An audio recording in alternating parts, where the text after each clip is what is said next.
Okay, so as you can see, and Brooke mentioned it a couple times, it's not about finding the best candidate out there in the world. We tend to think that when I talk to employers, I just can't find really good employees. It's about seeking the best fit, and that is step one, seeking the best fit. So if there are 3 steps, step 1 is seeking the best fit, and you can see now how it ties to what we talked about. Unfortunately, a lot of us spend more time looking for the right pair of shoes than we do for the right employee. And so I want to talk about that a little bit. So I need 2 volunteers with really good penmanship. And I say really good penmanship, I mean better, you know, that's lovely, I can read that. You all, whoever wrote on these, any one of you qualifies for having really good penmanship. So I need 2 volunteers. Bring your markers with you. Go. No, I'm not taking your books away. All right, I got, okay, 2. Excellent. And when you leave, you get to pick this up. You get a different book. There you go. Y'all can just take them to your tables if you want to while you start. Okay, so this is the way we're going to do this. The assignment is we're going to go around the room and we're going to let each spokesperson share something that you have. We're going to start with the information needed. So if you'll take this one, and Christine, if you'll take that one over there. We're going to try to capture this really quickly. The one thing I hate about group assignments is we get really bogged down in the sharing, you know, and it takes a long time, and some people are really verbose, and some people are very succinct, and it's usually the people that are very succinct that you want to hear more from. The verbose ones, you're going, oh, please, just bottom line it for me. So what we're going to do is we're going to go around, and from your table on the information needed, I want you to share with us one piece of information you needed. Now, some of you wrote the answers. What I'm looking for is what was the question, okay? So you can do that for me. So spokespersons, and the first spokesperson that calls it off, Christine's going to record, and the second spokesperson, Adriana's going to record for us. Did I say that right? Thank you. And then if someone, like somebody is probably going to say something about size. So if someone says size, put a check mark on yours at your table and don't call that one off. Okay, you got to call off a different one, and we're going to go that way until we get everything called off. All right, so we'll start at this table. So spokesperson, what information did you need? Just one thing. Just one piece of information you need.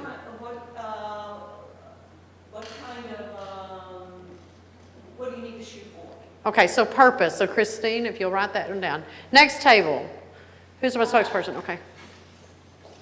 What type? Type of shoe. Type of shoe needed. Next spokesperson. Safety. Christine, if you'll write down safety purposes or safety needs. Color. Adriana, you got color? That's not going to apply. I'm just telling you right now. Okay, come back over here. What's another thing? When do you need them? What Timeline. Yeah. Great. Season. Price range. Price range or budget. There we go. Structure of the boot. The structure of the shoe. What do we got here?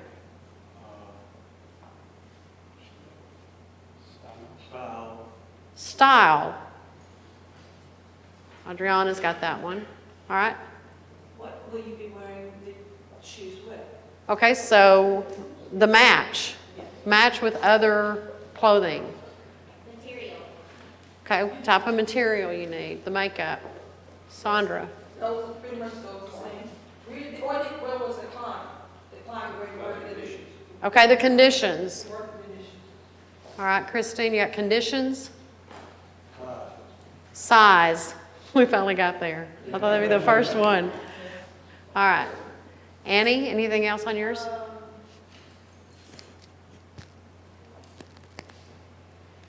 What's the purpose? Did we already say purpose? We did purpose. I think we did. Okay.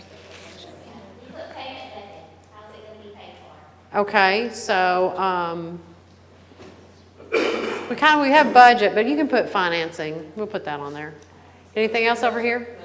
Got it? Anything else? Okay, we got timeline. We do have timeline. Good. All right, anything else? Okay, let's move to action to be taken. All right, and we'll do the same kind of process. So, Annie, what action needed to be taken? We need to research. Research. Okay?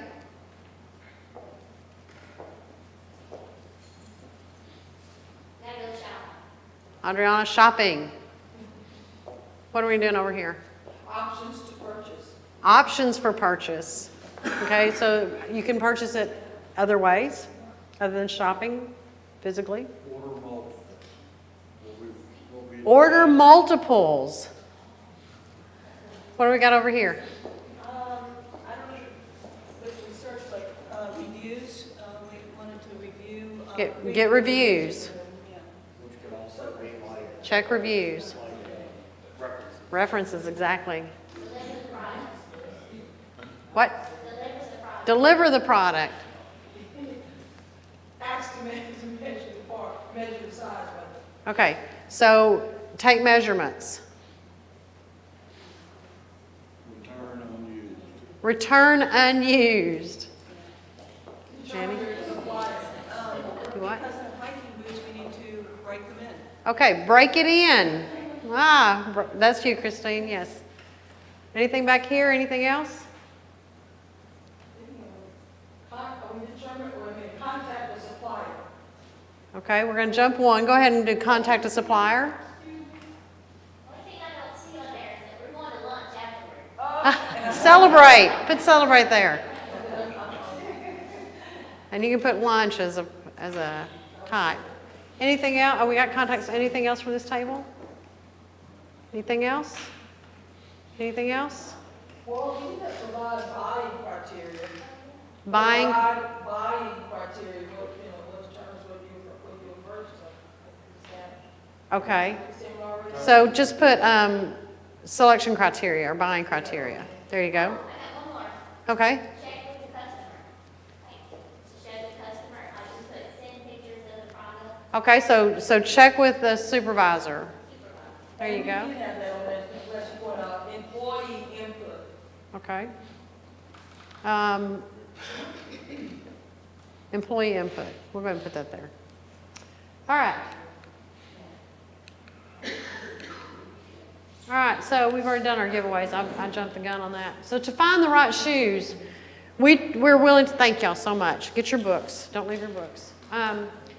You have to do some research, and you talked about it. Purpose. What's the purpose? What's it going to be used for? What are your preferences? What do you want the structure to be or the material to be? Budget, size, timeline, types of other shoes already in the closet, or clothing matches. And then to find the right shoes, you have to have a plan of action. I am like the most non-shoe woman you will ever know.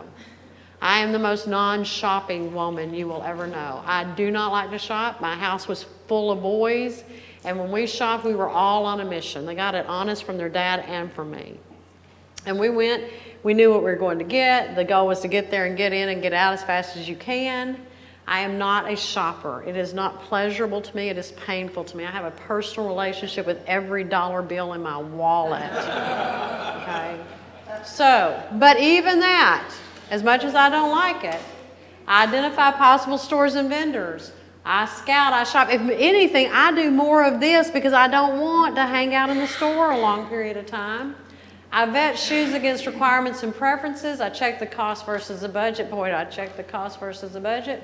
I compare comparable shoes. I narrow the selection. I select the best fit. We do that with shoes.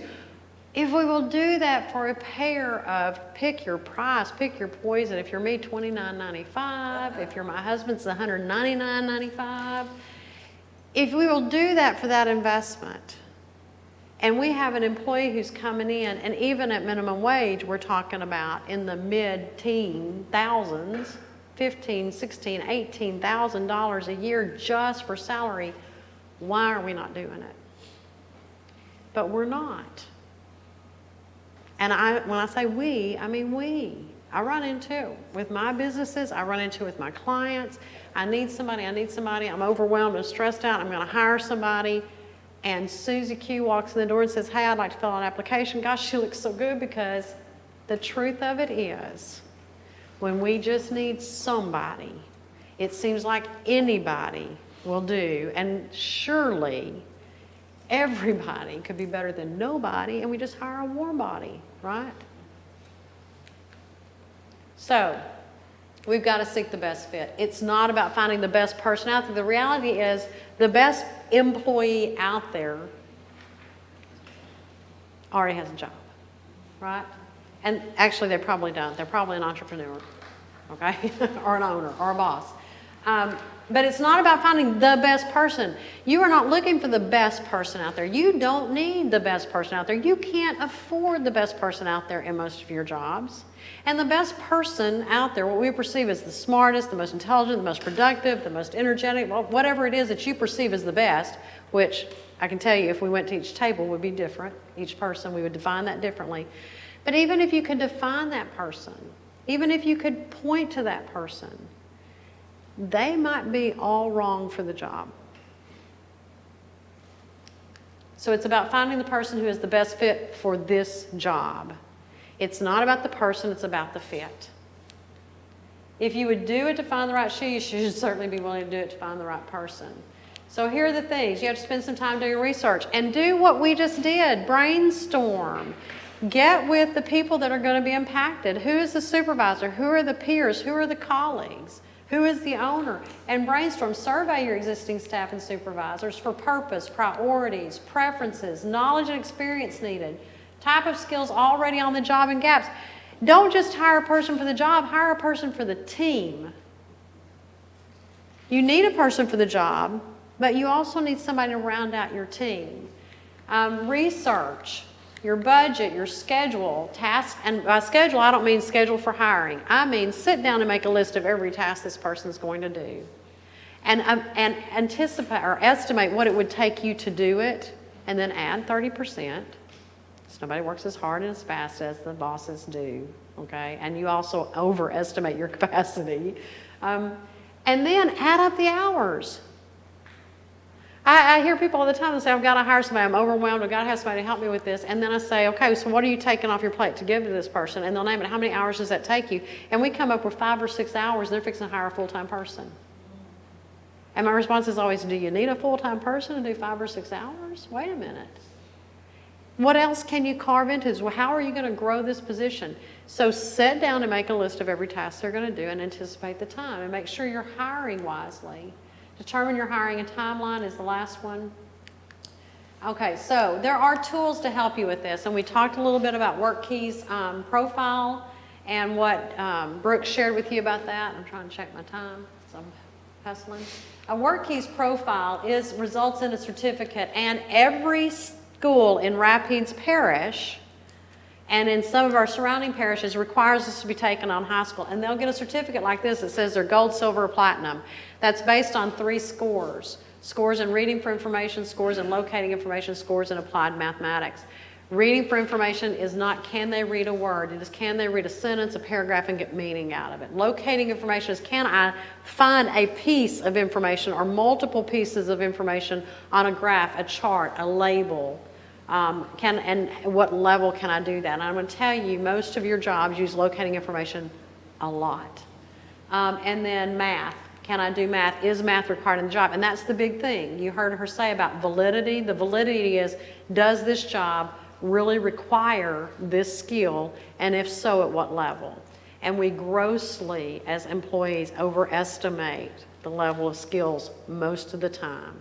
I've had the unfortunate experience as a job profiler for ACT to have to tell people, your job doesn't require reading for information. They go, oh, yes, it does. They need to be able to read. Well, I know you think they need to be able to read, but the reality is I could do this job all day long without being able to read for information. They need to be able to locate information. That doesn't mean that they don't need to be able to read a word, okay? It means that they don't have to read to get information to that job. Some jobs I get all the time, well, we give them a math test, and I come back and I say, well, you need to quit giving the math test. They're not doing math. They're counting, but that's not math, okay? And so the math tests are invalid, and that can get you in trouble because you're creating a disadvantage, okay? This one is, the second one that we mentioned here is a selection assessment. This is the one that I love, and I'm going to be honest with you, I have a bias. I loved it so much, I became a strategic business partner for them. It's by Profiles International, and it creates a performance model. It says 18 characteristics. This is just one page of it. This is what your successful candidates scored. This is what your successful job incumbents scored. And these are the ones that are critical. And then it tests the person, and it will tell you where they scored. So the elevated blue is where this candidate scored. The darker blue is the range of successful candidates. A yellow means they scored outside of it. Please note, 1 is not bad and 10 is not good. Okay? This is a normed profile. It means it's taken everybody in the U.S. working population that's ever taken the test. It says only 2% are going to be a 1, only 2% are going to be a 10, 3.5% all up to the middle. And you don't want a 10 to be an airplane mechanic. You want a 1 or a 2 because you want them paying attention, you want them detailed, you want them linear. A 10 for a stewardess, sure, any day of the week and twice on Saturday. Okay, so that's one that's out there. What was that one called?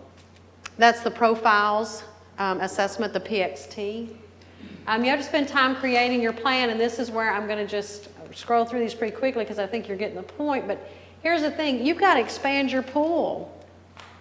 We are all guilty of pulling out the existing applications that happen to walk in the door. Guess what? The best employee for your job did not walk in your door. I guarantee you they didn't.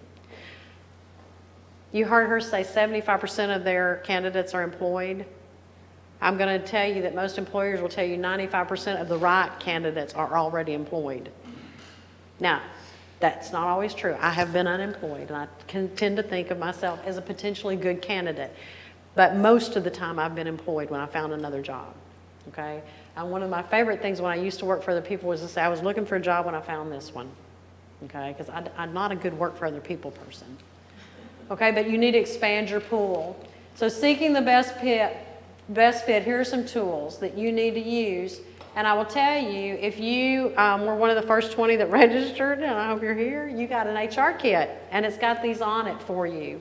I put it together for my clients over the years, and it's Word docs that you can modify that will help you in your business, and it's got a resume and an application. It's got a verification tool. You need those, and you need a selection tool or assessment of some kind. You need something objective besides you, and then to do interviews. And the final thing, and this is start, is you need to use an objective candidate assessment form for tracking, okay? I'm actually going to skip this one and come back to him.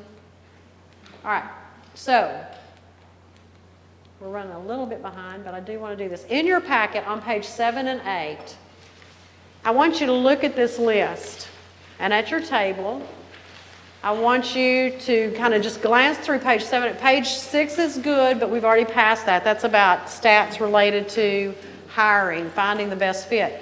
Page 7 and 8 are stats related to onboarding and engaging, which are steps 2 and 3. Step 2 is onboarding effectively. Step 3 is engaging intentionally. So just glance through that. I want you to find one that catches your attention and highlight it or circle it. And then I'm going to give you just a couple of minutes to share that with your table. But what I'm really looking for is for you to say, wow, this statistic shocked me. And then at your table, just based on the couple of statistics that you share, determine what one thing should you be doing based on that statistic that you're not doing.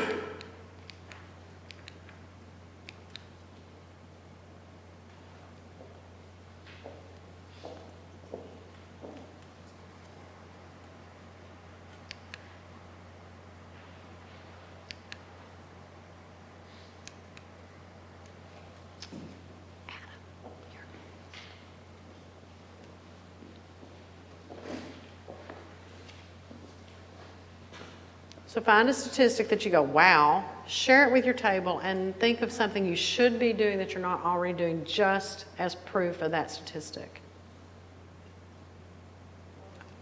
Yes, there are. If you don't have a packet, there are more packets up front.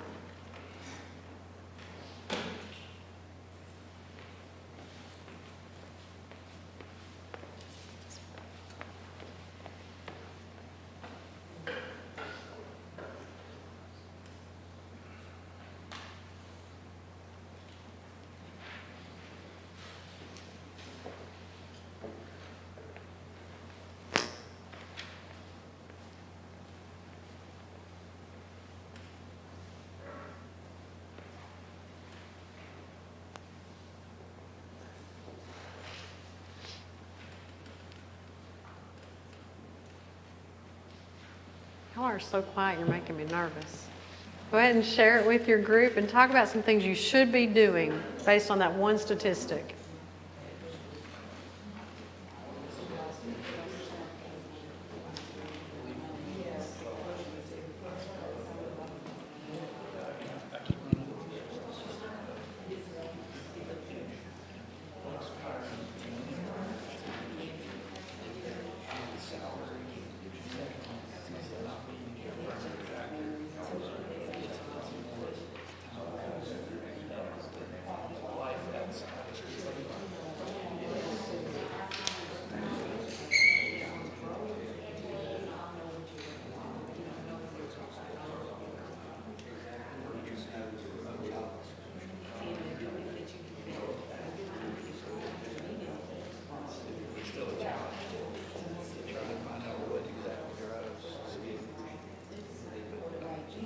I agree with you. It's still, it's hard.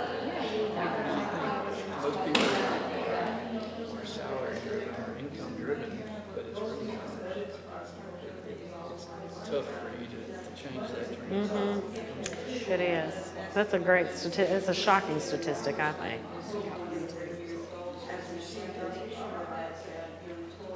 Any others? Did one strike you, Bill? Okay, no. That's all right.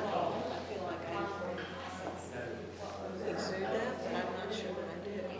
And it changes over time.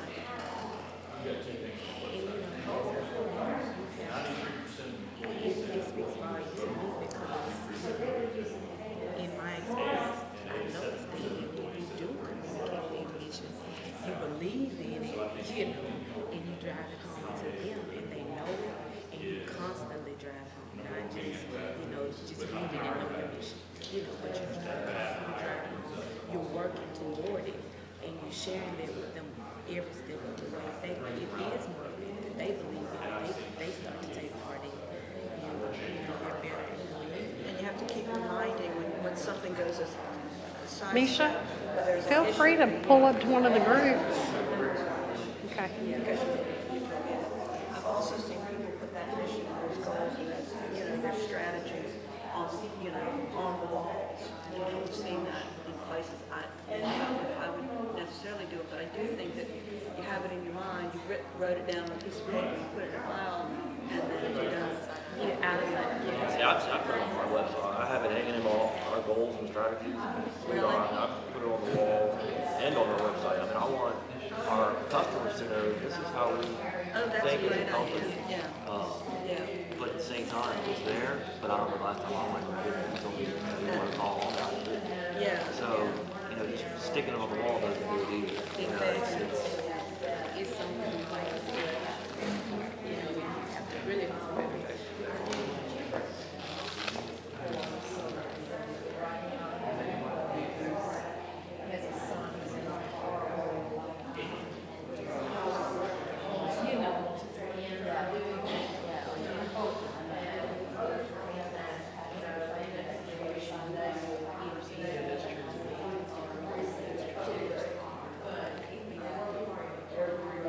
So on that last sheet of paper on your table, if you will, as a group, decide what are 2 actions that these statistics say we should be doing. And just write, these are the 2 things. If I do nothing else when we leave here, if our table does nothing else, we're going to start doing these things. Okay? So write 2 on your poster, 2 things that you're going to do that your table thinks if we do nothing else when we leave, we all need to do these 2 things.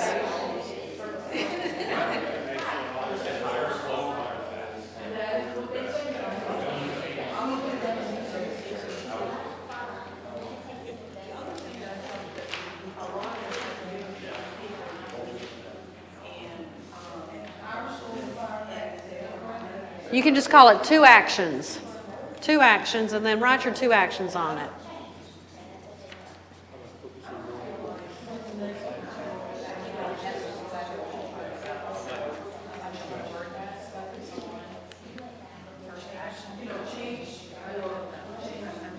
Two actions.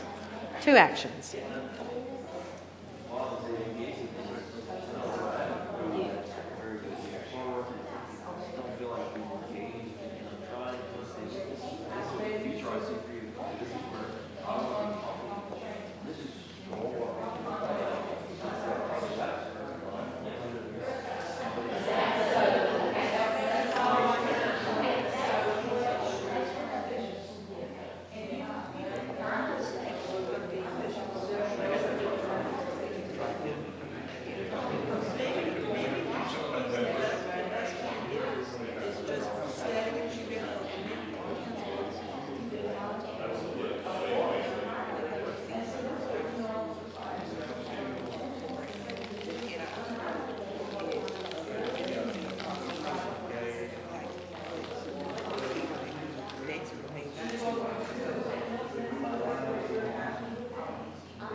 All right. 30 seconds. Get your 2 actions on your paper. Oh, y'all weren't listening. That's good. You were engaged, right? At the top of your sheet, write 2 actions.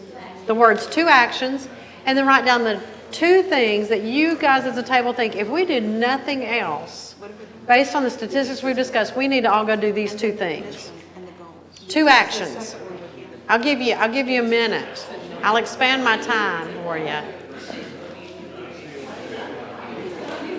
Oh, I was hoping y'all would just write fire. I was praying for, there you go. That's perfect. There you go.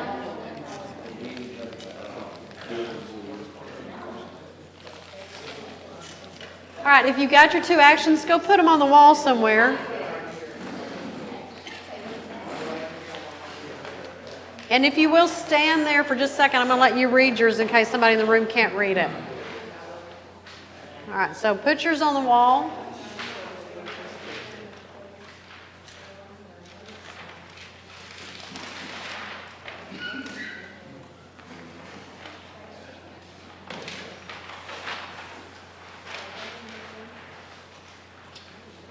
All right.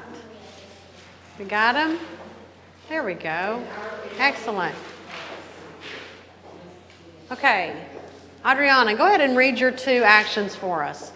Be consistent with mission and engage employees with company goals. Be consistent with your mission and engage employees with company goals. Excellent. Thank you.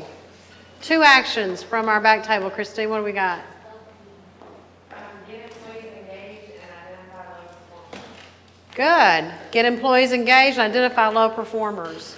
What do we got, Simon? Also says hire smarter, means hire slowly and file fast, and then ongoing training, where that kind of will tie into being engaged. You're keeping them involved, understanding why this company is in existence, and why you want to. Good. Okay. Bill?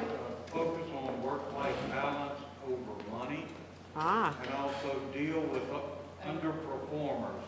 Fire. Fire. Fire. Identify. Don't just identify them. Rehabilitate them or move them on. Okay? Excellent.